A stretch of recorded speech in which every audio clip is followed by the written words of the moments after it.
Throughout history, we've had a whole bunch of different authoritarian regimes. And as I mentioned before, we're in an authoritarian regime right now.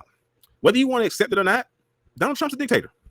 And if you think I'm crazy, just look at the screen right now. I have my good dog, Microsoft Copilot, do a little analysis. I said, how does the reorganization of ICE match up to every authoritarian regime in history's secret police force? And my Copilot said, ICE's reorganization mirrors key traits of historical secret police forces, especially in its targeting of dissidents, erosion of legal oversight, and expansion of surveillance powers, turning ICE into his own secret police force.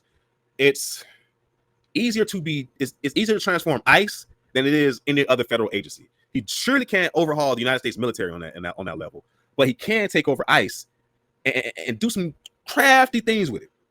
Now, before I get into it, let's look at some of the core traits of a secret police force.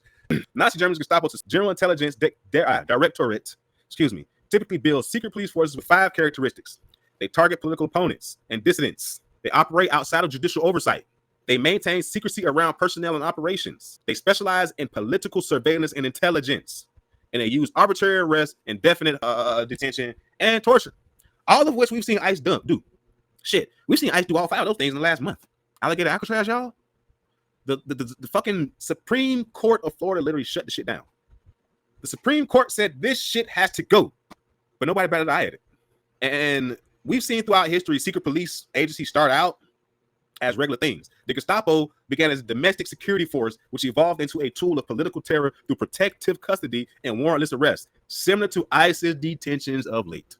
So understand, Hitler's Gestapo, they came into being similar to how ICE is. They were a real legit entity. And then they were taken over and morphed into something more nefarious. Is that the road that we see ICE going on right now? I really do think we're seeing ICE be hijacked. And they're not even trying to hide it. They're giving all type of, I don't say special treatment, but they're removing a lot of the guardrails from recruitments. There's no age cap no more. You just got to be 18 years old. Previously, you couldn't be over 37 years old and serve as an ICE agent.